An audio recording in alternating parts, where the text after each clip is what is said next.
Hello, I'm Carrie, and welcome to episode 5 of the Sego Fibers podcast.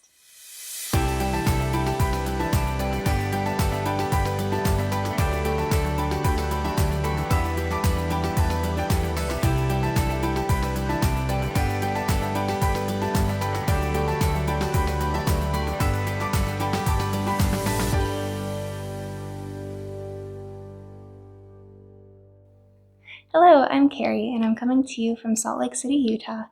And this is a knitting podcast where I talk about what I'm working on, what I'd like to be working on, and fun yarns, and all sorts of different projects like that. Any mysterious baby sounds you hear are courtesy of Lydia, who is again joining us. She is, just over 2 months old now, and yeah, so she may make an appearance at some point. Lydia's saying hello. She was sleeping for the last half hour pretty well, and then she just woke up, so we'll see if she goes back to sleep. If not, hopefully she'll just be chill and hang out with us. Alright. Oh, and I almost forgot to mention, we have a milestone to celebrate. We now have 100 subscribers to this channel, which I'm totally blown away by. It's amazing, I can't believe it. So thank you to everyone who has subscribed. It's been so much fun putting these together and talking about knitting with you, and I've loved all your comments. I really have. It's really fun to kind of hear where you're from, what you're making or interested in. I really love engaging with you that way, so thank you. And to celebrate 100 subscribers, I'm gonna do a giveaway. And so I'll have more info on that towards the end of the episode. Thanks, and more on that soon. The weather in the last couple weeks has been really up and down. Probably a typical Utah spring where some days are really hot, like in the 90s, and then other days are cool, highs in the 50s. So totally fluctuating. The last few days, I guess, have been cooler, and so I've been breaking out some hand knit socks again, which makes me happy. And I noticed that my sock drawer totally got into a rut where I wear the same 3 or 4 pairs of socks just over and over, and there's lots of newer pairs that I never wore yet. And one of those is these. These are the stone socks from the 52 Weeks of Socks book. And the yarn is Mondim by Retrosaria in the color Daffodil. I forget the color number, but if I find it, I'll stick it below. But yeah, so this last few days, I've been wearing these for the first time, and it's great. This is my first time using this yarn. I love it. I'm very impressed as I wear it. They have great memory and bounce back, so they feel like they're hugging my foot, even after a long time of wear. I guess with it only being my first time wearing them, the verdict is still out on durability, but I'll let you know if anything happens. But so far, I really like them. They're super comfy and cozy. I wear them normally in shoes as I do groceries or go on a walk or anything, just normal socks. And I already have plans on getting some more of this at some point to knit my husband some, because I think he'll like it too. As far as whips go, I really only have one this time. So last podcast, I mentioned my tendency to be more of a monogamous knitter, but for the podcast, I had cast on a whole bunch of things just to keep things interesting. But my tendency is winning out. So in the last 2 weeks, I pretty much picked a project and ran with it. I'm actually really surprised and proud of myself for this. All right. It is.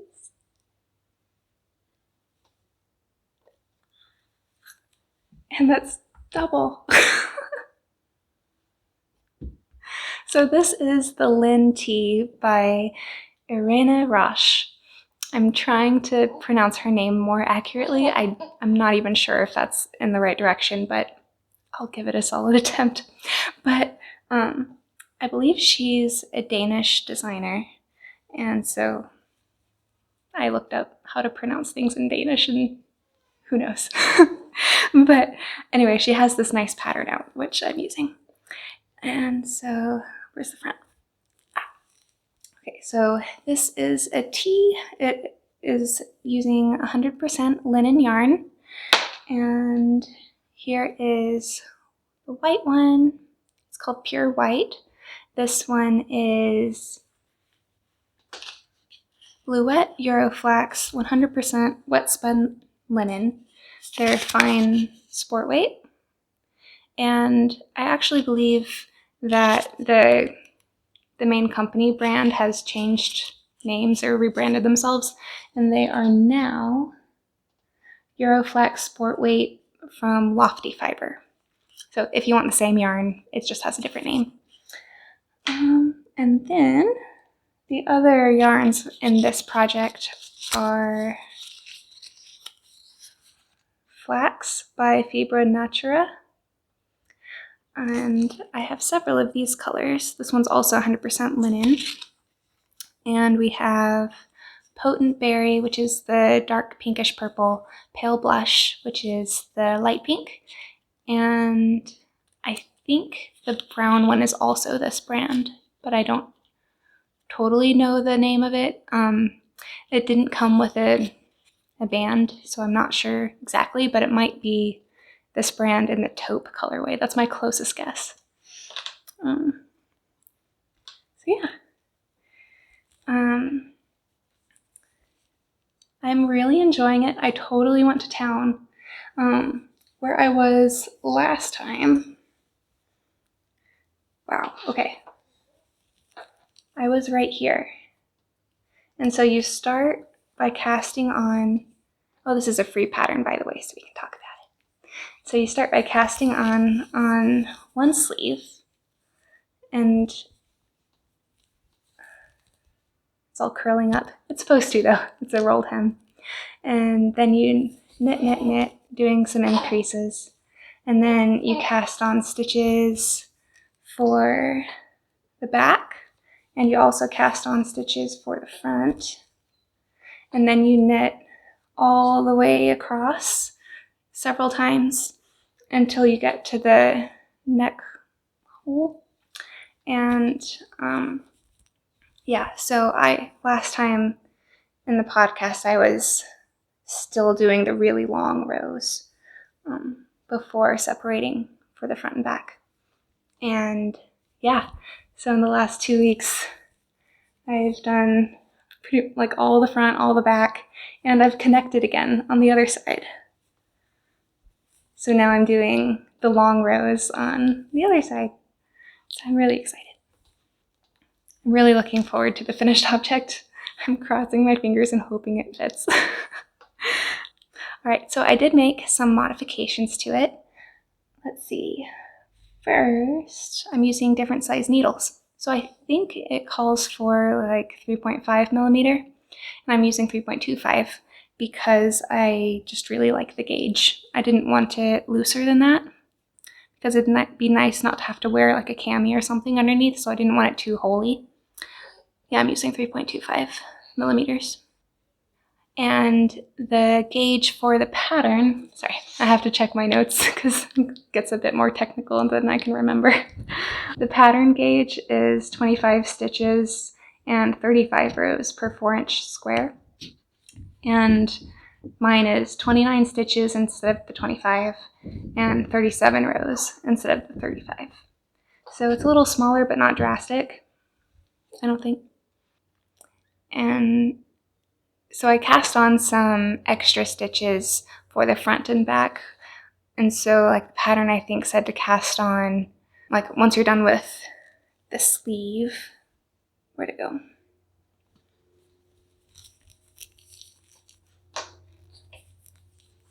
Once you're done with this part of the sleeve and you cast on here, I did 110 instead of 90, which my size called for. I think I'm doing the small. And then same thing on this side, I cast on 110 instead of 90. And once you split for the front and back, that means there's 160 stitches on each side.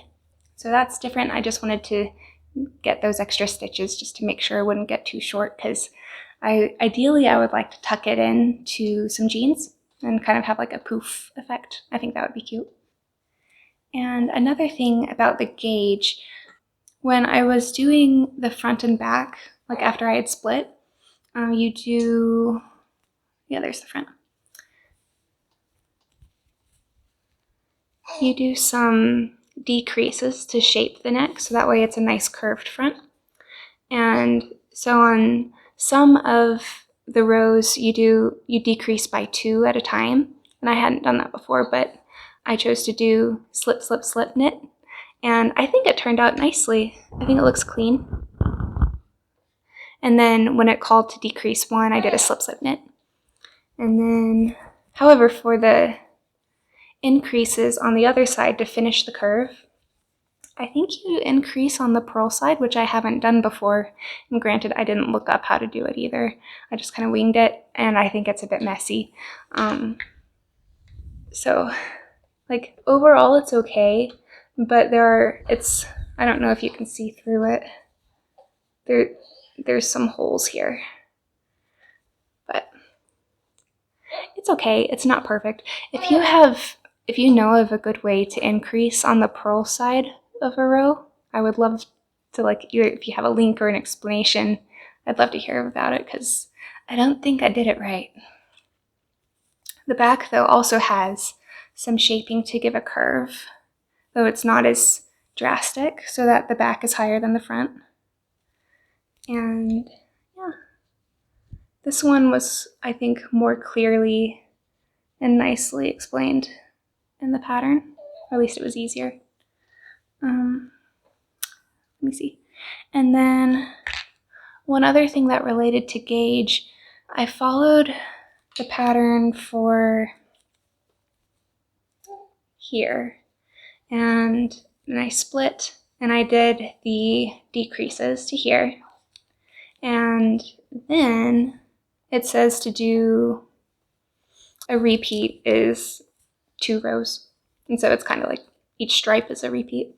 Then it says to do, like, I think 15 stripes for the front, and then to start the increases for the other side. However, when I did that, there was no way I would be able to get my head through the neck hole. And it's like, I really don't think that's right, and I don't think my gauge is that off. Like, I know it's different, and I was expecting to have to add some more rows, but I ended up doing 30 repeats instead of the 15 that the pattern called for. And so I don't know what's up with that. Maybe it was designed for a stretchier yarn. I think she used a blend. I don't know, but anyway, I added a lot more stripes in the middle so that it would be wide enough to fit over my head and also have, I guess, enough fabric in the middle of the shirt. I don't think it would have fit at all if I had just followed the pattern. Anyway, so that was just like a wing it kind of thing. I measured my head, divided that by 2, and tried to make the neckline that width. And what else? Oh, in the last episode, I mentioned I was unsure of how wide to make the part in between the sleeve and the neck opening. And I mean, had I read the pattern all the way through, it would have made more sense, because the side on the other side is much more clear. So you knit these stripes for 13 centimeters after the sleeve. It says to do it from the cast on, and I wasn't sure if it was the cast on of the sleeve or the cast on of the body. It's the cast on of the body.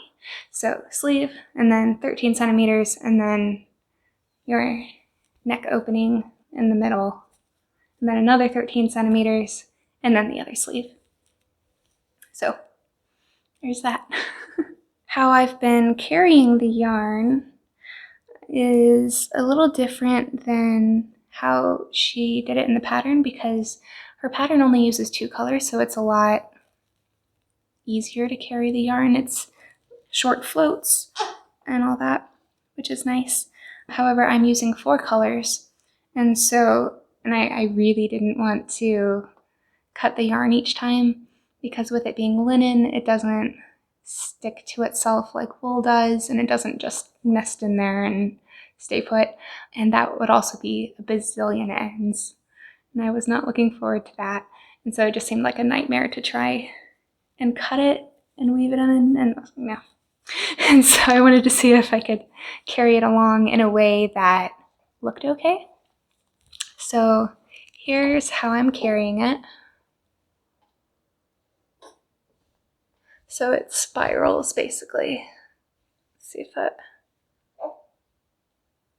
shows up. Trying to, okay, there we go.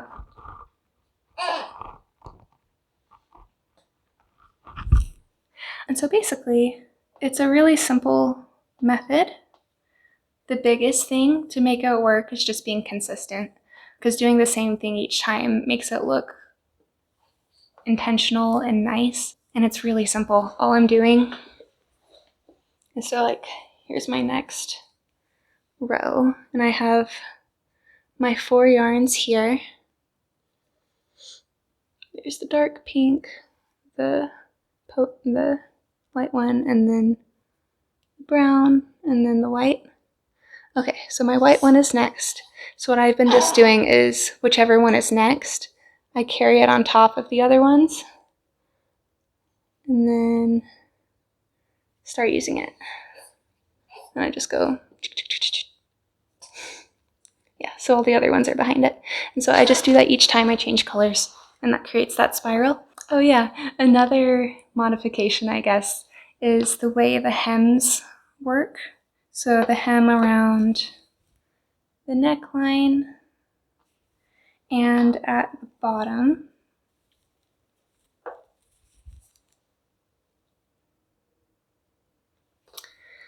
That's different than the pattern.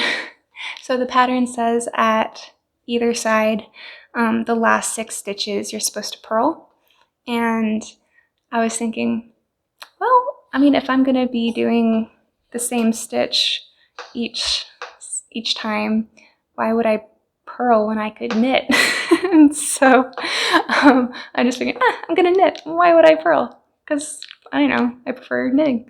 And so I did that, and I noticed that one side looked like that, and the other side, the hem looked like that. And so then I realized, oh, the pattern wants you to have more of a solid stripe for the hem as opposed to the interrupted stripe. And so when I had like this much of it done, I showed it to my husband Nathan, and I said, hey, which do you like better? Does it look okay? This side or this side? Which would you pick? Because at that point, I wouldn't have undone it, but I would have changed the way I was doing it. And he actually preferred the interrupted stripe. And so like he's trained as an architect, and so we often have conversations about aesthetics and things like that. And so he responded very architecturally and said, it celebrates the neckline. I liked that. So having it different or more pronounced, it celebrates the knitting and the neckline and the hems. And so we're going with that. Justification? Absolutely. But yeah, so that was kind of fun. So I actually am enjoying it, and I think it looks good. I think it does actually work to call it out a bit more as opposed to let it blend. I like it. It's totally personal preference. All right, and for the main drama of this tee pattern, I'm really playing yarn chicken. I only have 10 grams left of the brown yarn. It rolled away. I'll see if I can find it. Okay. So this is the one I had the least of. I got all this yarn as a Christmas present a couple years ago, and so I've been trying to figure out what to do with it and that kind of thing. But so obviously I found a good use for it now. However, this skein was slightly smaller than the rest of them, or it's just an unusual size. Like this one, the white was 100 grams, and then the pinks were 50 grams each, and I had 2 skeins of each of those. And however, for this brown one, it's a lovely color. I really do like it. It was like 80 grams without a band. And so I wasn't sure what it was or what it was supposed to be. And so I was like, that'll be enough. It'll be fine. I'll just wing it. But okay, so I weighed it just now, and I realized I have 10 grams left. And then I weighed one of the pink balls, and I knew that when I had reached the halfway point in the project, I had, I think it was about 10 grams left. And so each half takes about 30 grams. And when I weighed what was left of this one for this half of the project, it was like 20. And so I think I might just have enough. My backup plan is I can rip out this hem, this edging right here, and then I'll just use a different color, probably this one. And then I'll finish, like, I'll have the ends of the sleeves be the same. And then I think that might get me a couple of sleeve stripes. So hopefully that would be enough. I could always get more yarn, but I'm really trying to use it up.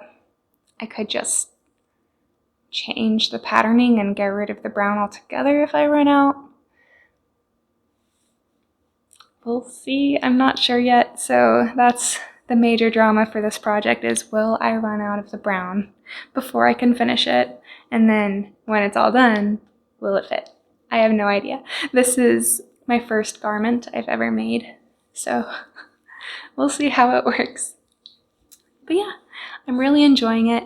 It's been so much fun to kind of see the different milestones in the project and be knitting and like, oh, I want to get to there. I want to get to the front and back separation. I want to get to the main part of the middle. I want to get to the increases. I want to get to the joining of the front and back. I want to get to the sleeve. Like, those are, and so I just find myself furiously knitting to get to those points, and that's been a lot of fun. And it has totally given me the garment bug. I want to knit all of the sweaters and garments now. Who am I? It just strikes me as very funny because at the beginning of 2021, I went into it thinking, this is going to be my year of a sweater. I've never made a sweater. I'm going to do it this year. I don't want to be afraid and that kind of thing. So I actually did cast on a cardigan, and I did the whole, it's bottom up, and I did the body up until the sleeve separation, and then I discovered socks. And it's been history from there. I just got totally obsessed with socks, and it wasn't that I wasn't enjoying the sweaters and I wasn't afraid of sweaters. I just fell in love with socks and did that a whole bunch. So last year was year of the socks. And so this year, starting like after Christmas, I was thinking, oh, I want to make gift knit socks for all my family.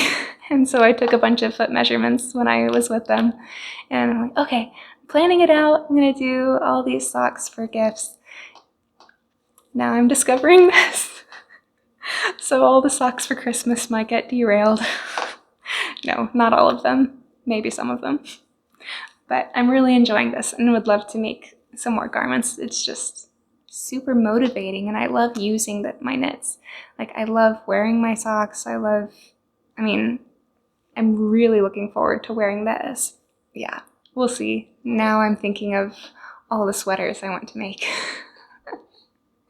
Unfortunately, they tend to use different needles and different yarns and like that kind of thing, so it's like I'm all set for socks. We'll have to figure something out in the future for sweaters. So really enjoying this. I'd recommend it. I might take some figuring out for the neck shaping, the neck size to get over your head if you decide to make it. Just be aware of that, I guess. It's an easy fix. You just add more rows. But yeah, so I hope I don't run out of brown. I hope it works out. We shall see. All right, and for this section of the podcast, I actually meant to include in the last one, but I forgot.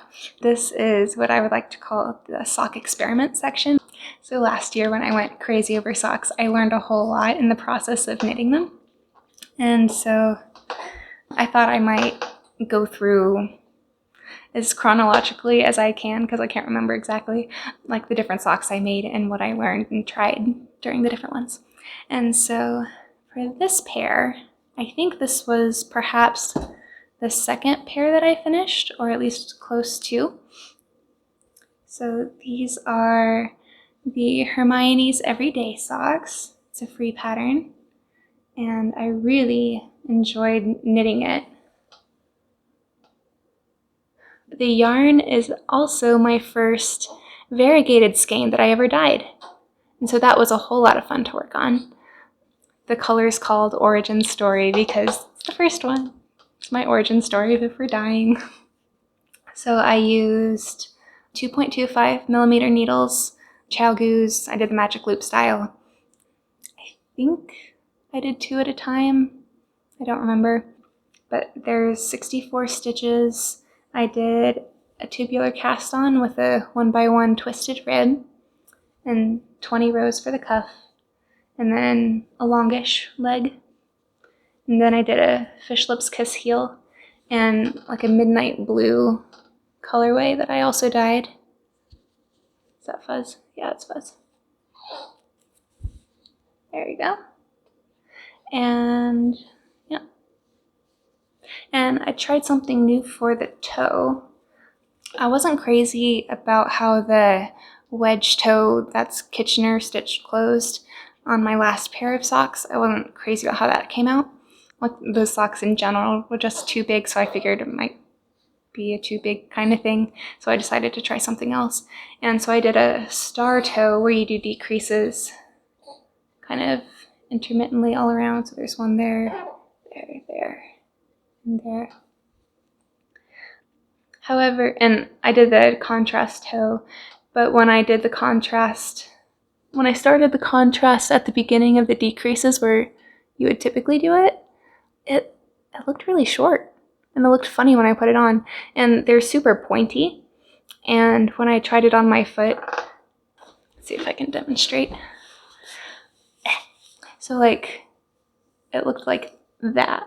That's where the line was, and it looked short and crooked, and I wasn't crazy about that because the point wanted to go here, which makes sense, but it didn't look very good, so I ripped back a little bit and I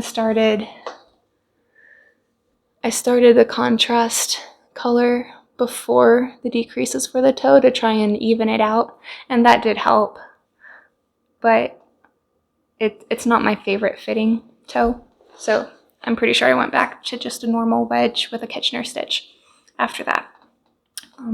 And also another thing I learned with this pair of socks was why knitters make a big deal about not tying knots in their yarn.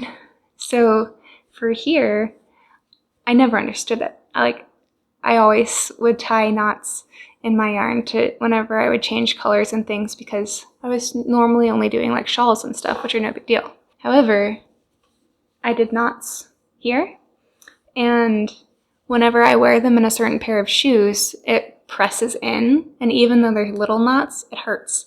It feels like little rocks being pressed into my feet. And so I realized, oh, it's uncomfortable to have knots in your socks.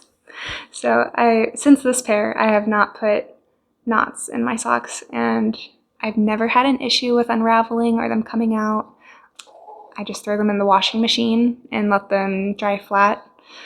And I mean, like, I don't baby my socks, and I have not had any issues with them unraveling or coming out or anything, so it works. Now I understand. I don't need to be afraid of it. For the yarn, this is what I have left. So there's the color. This is Origin Story. I think I did do 2 at a time because I have two guys left. And here is the midnight color. It looks kind of denim-y because there's some white showing through. And one of the books I found really helpful when I was learning how to dye was Dyeing to Spin and Knit by Felicia Lowe. And like, one, it's just really interesting to read. She has some really great tips on like understanding color. There's some theoretical stuff like color theory. She has these swatches on how she keeps track of what she does, which I appreciate. Different ways of blending colors, how the different dyes work, different tools and materials you can use. Like that.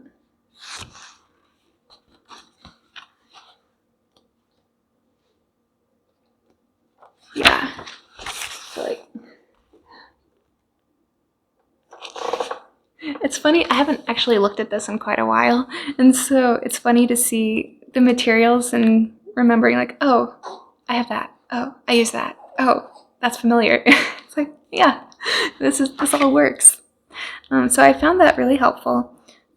I really appreciate how she emphasizes the use of dye stocks instead of just like, so the dyes come in powder form in a little jar if you're using acid dyes. And so her recommendation is to dissolve a certain amount of powder in a certain amount of water, and that creates a dye stock. And you use that to dye instead of just like scooping some powder out and sticking it in your pot, which you can totally do. Tons of dyers do that. There's nothing wrong with that. However, I like the dye stock method because I think it's more economical. I wouldn't really know, but it seems that way. I think you use less powder that way. And it's also cleaner and safer, and because you're not exposed to as much powder, you're only exposed to powder when you're mixing the dye stock. And so I really like that. I started out using more of the powder for like the speckles and things, and I would just find it in the weirdest places in my kitchen.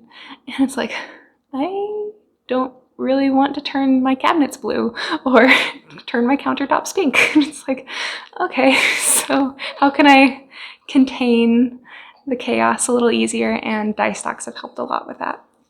So I appreciate that. And she also has a formula in here for how to get the color you want to dye, like how light or dark, like to make it, how much dye you use for that.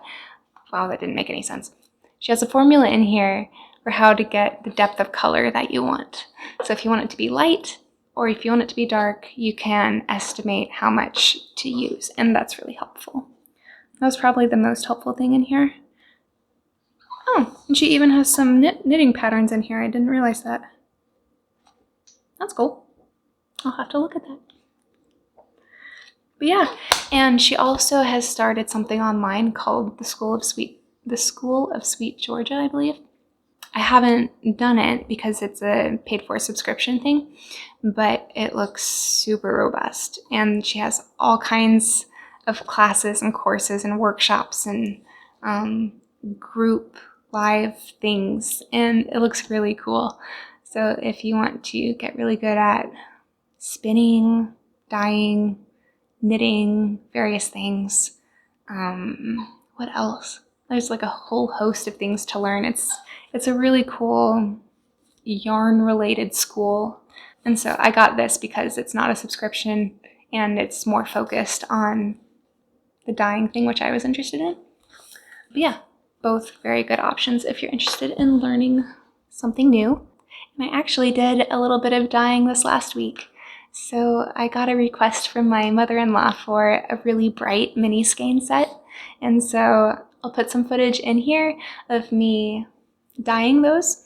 And so you'll see the different tubes and whatever that I use and the dye stock and all that. And then I'll have some footage of the finished yarn. I already gave it to her, so I don't have it with me now, but you'll get to see some footage of it.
And I guess this takes us to dream knitting.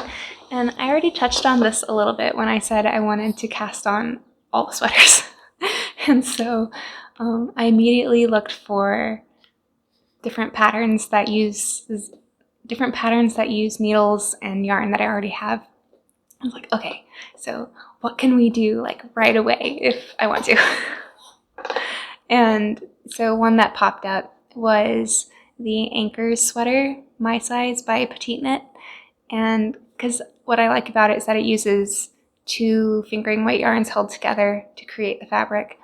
And it doesn't ask for mohair, which I would love to knit with, but I don't currently have it. And so it's like, okay, what do I have? And so I have fingering weight yarn that I can dye up for it. And yeah, so I'm excited about that one. However, I also have these patterns to knit, which I just got yarn for. And every time I pass that yarn, I see it and it just calls out to be knitted to me. It calls out to me to be knitted right away. I just want to cast it on. It's such beautiful yarn. So that one is really tempting. I want to do this pattern for myself, and then I want to do this pattern, but the full mitten, not the fingerless, for a gift knit. And then, is it that one? Which one is the other one? Oh yeah, so here's the pattern. That's the full mitten. I want to do this one as a gift knit. And then, yeah, this one also is a gift knit. They're just really pretty. I like all these options. So those would be really nice because I've never made mittens like that before, used that yarn, or used those needles. Those are all new, which is fun. And I've never done color work like that, except for really badly a long time ago. I also have this yarn, which I was given in the same Christmas as all the pink yarn, and this is also 100% flax. This is the Fibra Natura flax in different colors. This kind of limey green, it's not as bright as lime green, but it's of that variety. Oh, it's called Wild Lime. And then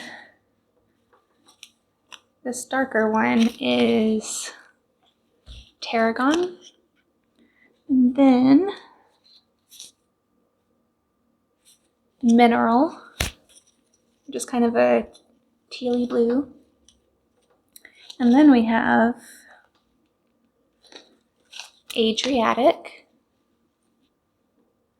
and Regatta. Then Pewter. When anyone hears the word pewter, do you ever think of the Lego Batman movie? I do. I think it's pretty funny. Anyway, we quote that a fair bit in our house. Let's see. So yeah, so I have these, and these are each 50 grams. So there's maybe 300 grams here. Wow, I can do early math. Maybe. So I was thinking, like, what could I use this for? I'm really loving the garment thing. Do I make another t-shirt type deal out of this? I did find a pattern that could potentially work. It has a really beautiful slip stitch detail down the middle that I really like, and I think I have enough yarn. So the theory for that one would be to just stripe it like this to make it somewhat of a gradient. And like, do you think that would look good? Let me know what you think. What do you think I should do with this? Yeah, I don't know. Do I make a bag? Do I do a t-shirt? Like, I love the idea of garments right now. I'm leaning towards this, but what do you think? So I'll include a picture of that. I also have this linen. This one's a mystery. It didn't have a band, but it's variegated it feels like 100 grams. Here's how it is compared to a 50 gram. So I'm pretty sure it's 100. And so it has like pink, brown, and blue, basically. And then I have this 100 gram skein, and this one is that Luette Euroflax in the pink Panther colorway. And I actually have 200 grams of it. So one theory for this one was making a solid color bag, and I found a whole bunch of patterns for something like that because a solid color something looks nice. However, this does go with it, and so I could do a 300 gram something, but I don't know.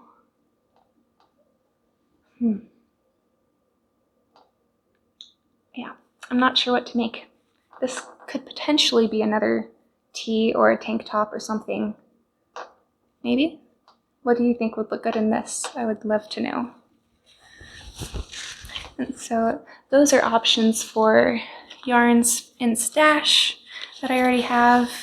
I really like the 3.25 millimeter gauge, though I could change it to something else if I need to. Yeah. So that would be nice. And the benefit of using some of these linen yarns now is that if I make it now, I can wear it this summer right away. And I'm finding that very motivating. That's why I'm looking so forward to finishing the Lin tee. And then other projects that I'm dreaming about, I know I won't cast on right away because I would have to buy stuff for them, but the No Frills sweater and the My First sweater, I just think they look so nice, and I'm very excited about them. I would love to dye some yarn for that. And so by far the most economical way to get the mohair is to buy it in bulk and dye it myself. And so I plan on doing that, and then I'll have enough for all sorts of projects because there's lots of sweaters and shawls even that I want to make with it. I really want to make a color craze shawl by Tammy Gore at some point. I really like the one that Molly from A Homespun House made. It's just beautiful. So we'll see. That'll probably be more towards the fall, perhaps. Who knows? I'm excited to do some summer knits like this linen stuff. Like I don't like knitting with it as much as wool, but I like wearing it in the summer a lot more than wool. So the actual use of the product is, I'm hoping, will be really nice. All right, so now for the fun part, to talk about the giveaway. So thank you again to everyone who has subscribed. I really appreciate it. It's totally blown away. I'm very surprised by the whole process. So YouTube really seems like a black box and I don't understand how it works. So pretty much I just uploaded a video, wrote a title and a description, and let it be and looked and see what happened. And yeah, so we're here. And so thank you for being a part of this. I've loved engaging with you. Everyone is just so nice. I love talking with you and hearing where you're from, what you're up to. I really enjoy that. So thank you. And I've just really enjoyed this whole podcast experience. Like, I always get nervous before I sit down and I tend to, well, I do record in the afternoon while the kids are sleeping. And so in the morning before that, I'm always like, I'm nervous. So like, as I'm getting things together and it's like, oh, do I do it? I don't know. Should I put it off? Should I do it tomorrow? It's like, no, do it today. It's okay. And so, but once I'm getting into it, I really enjoy it. And it's so much fun to talk about knitting things with somebody that, I don't know, it's so fun to share knitting things with other people who care about knitting things. It's fun. And so that I enjoy that. And I actually really enjoy the editing process. So there's this free video editing software called DaVinci Resolve. I mean, if you're curious to poke around with it, it's free. It's really good software. I'm pretty sure they use it in Hollywood. But yeah, I've been super impressed with it. I found it pretty intuitive. There's a lot of tutorials and stuff on YouTube for how to use it. It's very robust, but you don't have to use all the features to make it work.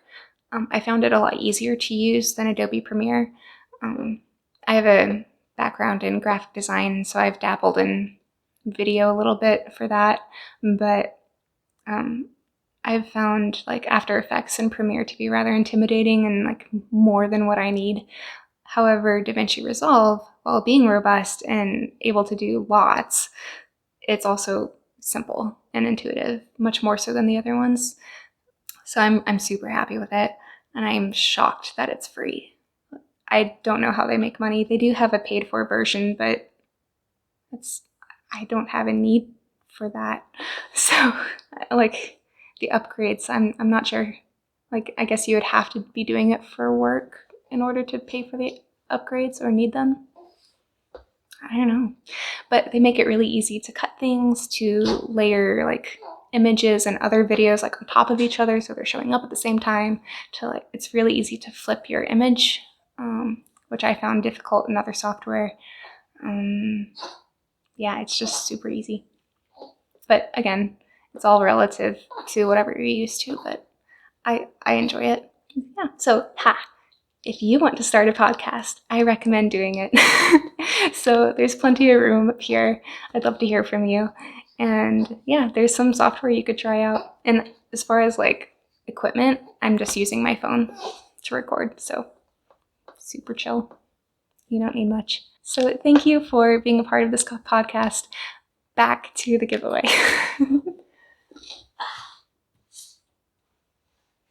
For prizes, we have this Rifle Paper Company print. It's 11 by 14. It has different flowers. I ordered this from their website a while back, and they accidentally sent me two. And so I emailed them and let them know and asked if they wanted me to send it back. And they said, nope, keep it. Feel free to keep it or give it away. And so I'm doing that. So I'd like to give it to one of you. And I'm going to include this yarn with it. It's a 10 mini skein set. Each one is 10 grams. Let me just double check. There's 4. Yep, 10 grams. And it's my Journey fingering set. I dyed these myself under the Sego Fibers label. There's the info. So I just thought these colors looked fun with these, the reds and the pinks and all that. And there's a polymer clay cake charm that I made. This is a super fun activity craft. If you want to try it, I highly recommend it. You can get polymer clay from like Michael's or Hobby Lobby or Amazon. It's super easy and it's not expensive to get, and there's lots of YouTube tutorials about how to do it. You can get dry pastels to do some shading, and then the shiny bits is UV cured resin. And so if you want to give it a try, it's a lot of fun to do. You can do it with like kids. I mean, probably not little kids, like I know mine are way too young, but like if like 10 and up, probably it'd be super easy. Like I know you can do it younger than that, and it's just maybe a little less polished, but you just bake them in the oven and then you do the UV thing and it dries out in the sun. And yeah, it's a lot of fun to do. So here's the prize.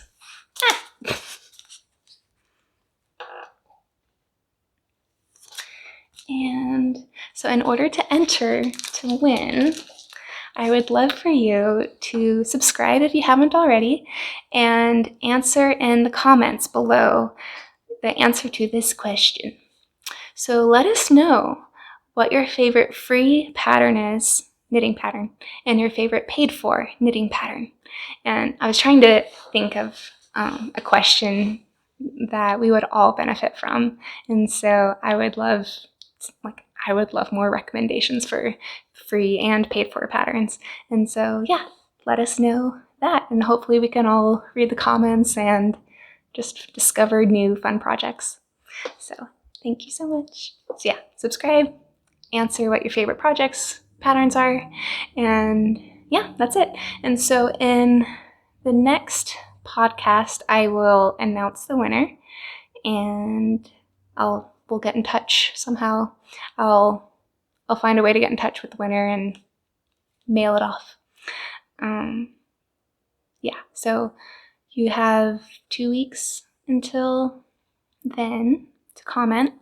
Yeah, so that should be it. And now for the book section. So a while back I mentioned that I borrowed the book, The Knitter's Book of Socks by Clara Parks from my local library. And so I had a chance to look at it a bit more thoroughly, and I'm very impressed with this book. I would definitely recommend it. I've had to return it since then, but I made notes on particular patterns that I really enjoyed. And so the first one is Darjeeling by Kat Bordy, and I thought it had some really cool toe increases. I had not seen that before. And there's also some interesting increase-decrease stuff going on under the foot for the arch. I liked that. And another one is Isabella d'Este by Jamie Stahey.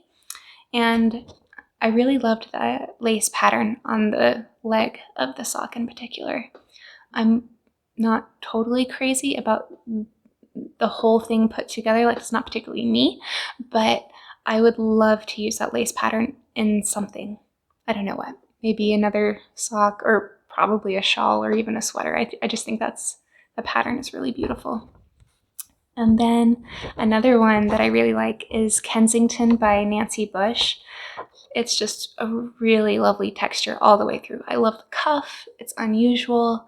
The patterning it looks really complex and just textured. Like I think it's really beautiful. And it's a heel that I've never done before. I didn't read closely enough to tell exactly how it's done, but it looks really different. Another one that I got really excited about was the Cape Spear socks by Lucy Neatby, and it's definitely a Southwest kind of look and vibe, and I'm not too into the whole Southwest thing.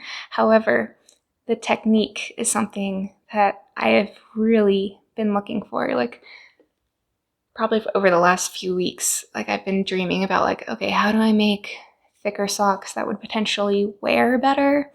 I've been thinking more about how to make hard wearing socks, because my husband Nathan's like, okay, make me some socks that I can wear up in the mountains and go hiking in. I'm like, okay. And so I'm trying to think, like, how do I make that happen? What yarn to use? That kind of thing. If you have ideas, I would love to know. But one thought I had was like this sort of double knitting thing, but I'd never seen really how to do double knit socks. I've never tried it, and so I was trying to think like, how do I make this happen? Then I came across this pattern, and I was like, there it is. And so even if these don't end up being like mountain hiking socks, I think it's a super cool technique and a fascinating way to do color work.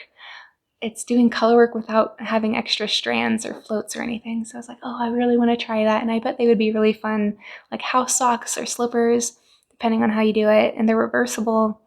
They just sound super intriguing to me. So I really want to try this pattern with maybe a different design at some point. I think that would be a lot of fun. Another one I found very intriguing was Turbo Toes by Karen Elfke. And this one is also because of Nathan wanting some indestructible socks, and Clara Parks, who compiled this book, she challenged different designers to solve a different problem. And so the problem for Karen was to create an indestructible sock. And so she's like, how do I do that? And so she came up with an option, and it uses like the linen stitch for certain parts. And it looks really interesting. So I definitely want to try that at some point. And then a similar one that really stood out to me was a pattern by Ann Budd. And these are the Annapurna socks. And the challenge for these specifically was to make socks for hiking in the mountains. Which just kind of like, okay, she's doing this. And so I think that's really cool. So I'm very curious about these. So yeah, so these are all from the Knitter's Book of Socks by Clara Parks. And so yeah, it's a really well put together and very clever book. And so it's not just a book of sock patterns. Like each one tries to solve a different problem or do a different thing, which I think is really cool. And then another book I checked out is Knits from Northern Lands. And I love the colors of this scarf on the cover. I think it's really soft and beautiful. It has a surprising amount of chunky knits. So if that's your thing, this was definitely up your alley. And there's also a couple pillows. There's sweaters, but again, they mostly use chunky yarn, which is not so much my thing. Yeah, it's pretty good variety. So I think any knitter would probably find one or two things in here that they like. That's my guess. Let's see, but I did find two patterns in here that I like. Here they are. The first one is the Flowers of Finland headband. I just thought that was really pretty. I really like the color work. And I like the fact that it kind of wraps around like that. This one uses DK weight yarn. So I could potentially hold 2 strands of fingering together to get that. And then this other pattern are mittens, and it's called An Ode to Merit Selbu Mittens. I really like the flowers. I've seen this general look before, so I think the flower motif is probably a common Norwegian thing. I'm unsure, but I think those are really pretty. And these use worsted weight yarn. So yeah. Oh, there's also just really nice photography in here. Just makes me want to go. That's pretty cool. But yeah, so it has, I think everybody would probably find something in here they like, but probably not a whole lot because they're all rather different. And then we checked out some kids' books because, well, it's part of the point of going there for us.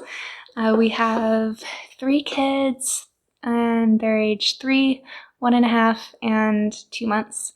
So I'm trying to incorporate the library into our usual life. So far we've gone twice. I don't know if that counts. So all that to say, I'm pretty new to the whole visiting the library thing, especially with the kids section, which is pretty big at this library. And I just find all the shelves overwhelming. Like, where do I even start? I don't know a thing about how to look for kids' books or like what's good or whatever. So thankfully, they had a whole bunch of book bundles set out, and they were organized by theme. And so each set had about 5 books in it. And so like one set was all about unicorns, one was about llamas, one was about like the Max Lucado Your Special books, which I love. Maybe I'll get that in the future.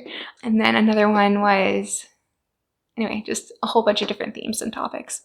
And so I got my 3-year-old Ethan, and I kind of showed him the different options, and like, okay, pick out which one you want. And so he picked the farm bundle, and so I thought that was a good choice. It was really fun to look through them. And so my top 3 from this bundle was, well, this one is Ethan's favorite. Stanley the Farmer. So down on Stanley's farm, There are seeds to be sown. Will they grow? Anyway, but I think he really likes the simple illustrations. So like, that's really cute. It's a nice graphic style. And there's different characters. Ethan's really into like barns and garages and equipment and tractors and vehicles and that sort of thing. And so it works out pretty well.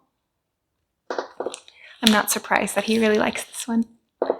And then what's another one? Oh, I thought this one was really funny.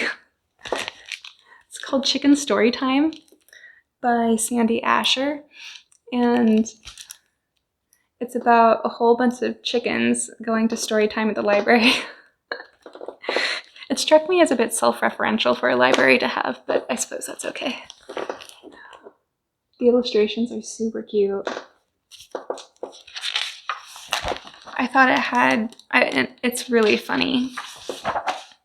Oh, this one's a really epic looking illustration. So basically, it's story time at the library, and children are there, there's a librarian, there's stories, and then chickens show up. And each week, there's more chickens. And till at the end, it's just utter chaos. And the librarian has to come up with a solution, and so she does.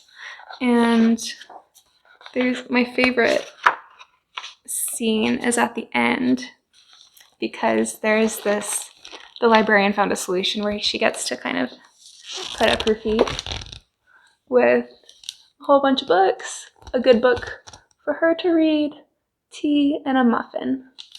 And all the kids and chickens are occupied.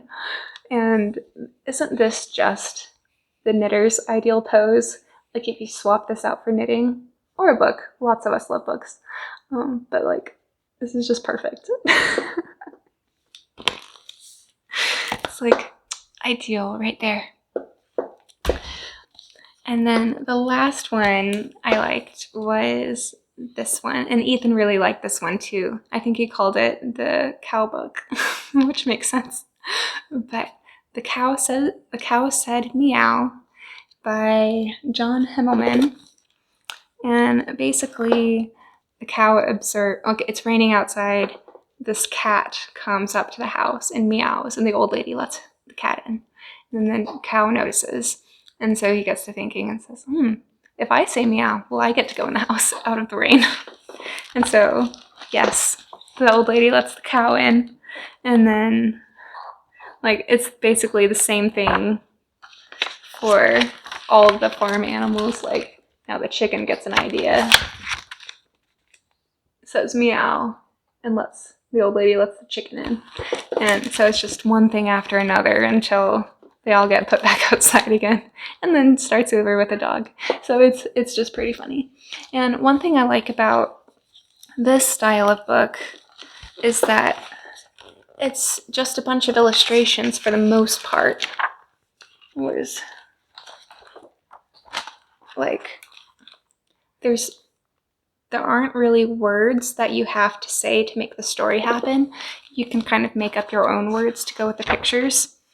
And I really like that. I find that a lot more freeform and easier to talk about. And you can kind of point out different things. And so I find that as a fun aspect for kids' books. Yeah, so that's it for the book and library section. Now for life stuff. So like I said earlier, the weather for spring has just been all over the place. But for, I think last week, it was mostly hot, like in the 80s and 90s. And so we spent as much time as we could outside, which is funny for me to say because I'm definitely more of a cold weather person.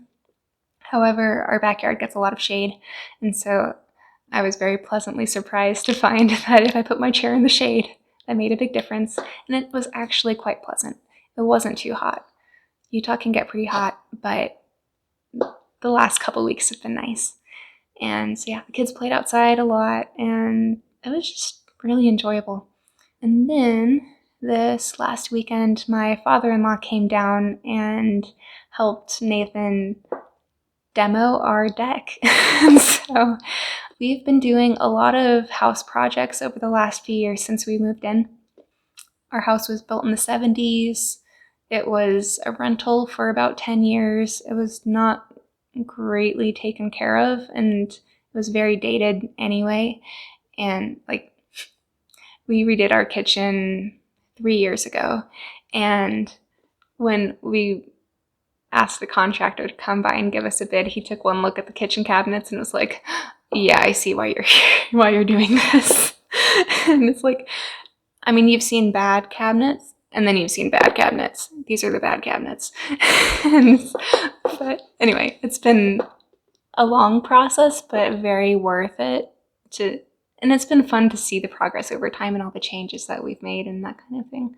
So anyway, all that to say, we're doing the deck now. And so my father-in-law came down and they got it all taken apart. And so it's like nothing there. The posts are gone. All the supports are gone. There's an awning that goes above it. And so we have it like supported with temporary wood things holding it up. And you see these like poles hanging down that kind of end where the deck used to be. So it looks super jerry-rigged right now. But I mean, it's sturdy enough and we'll finish it soon, hopefully. And yeah, so I'm excited for that to be done. No more splinters because it was all made of wood before. A lot less maintenance because we won't have to paint it. And yeah, it'll be safer. The stairs were starting to rot and give way and that kind of thing. So it'll be really nice for the summer. We've also had a lot of growth in the garden. I'm so excited for it, especially the peonies. I planted those a few years ago, and I think last year we had 1, maybe 2 flowers. You have to wait a while after you plant them to get anything. And this year we have so many buds. I'm so excited. I'm gonna put some footage in here of garden stuff, but yeah, the peonies are looking great. They're much bigger and taller and fuller than they've ever been in the past. So I think like this is the year that they're doing really well. We have a gigantic lavender bush that's super low maintenance. It was here when we moved in, and it's really big and it's just gotten bigger. The snowball verbena that I mentioned in the last episode, the flowers are fading, so I'm glad I brought them in last time. Ethan likes to hit them and make it snow. I think that's pretty cute. Let's see. Oh yeah, the roses are doing well. We already have 2 flowers on them, which I'm surprised by. I mean, our neighbors have, for some reason our neighbors' roses, they bloom super early, so ours never do. But anyway, we have 2 already, which is unusual for ours. And so I'll put some footage of the different kinds there. I think those will be fun to show over time because we have different colors, and I think they're really nice. We also have raspberries growing. You can see the little tiny green raspberries, little baby ones. And the blackberries are growing like crazy. So far, no flowers or berries yet. Those happen after our raspberries do. So that's our garden update. I'll have some footage in here for that. So yeah, I think that's about it for today's episode. Thank you for joining me. I really appreciate it. I hope you have a fantastic rest of your day, your weekend. I try and podcast about every 2 weeks. So far, I've been able to manage it. Yay! I really enjoy it, and so yeah, I'm looking forward to doing more. We're going to go camping this summer, and I mean, I don't know what other fun trips we'll have going on, but I look forward to including just fun stuff here and there. So lots more knitting to come, I'm sure. I'd love to hear about what your favorites are. And yeah, so thank you so much for joining me, for being a part of this. I hope you have a great rest of your day and happy knitting. Thank you. I'll see you next time.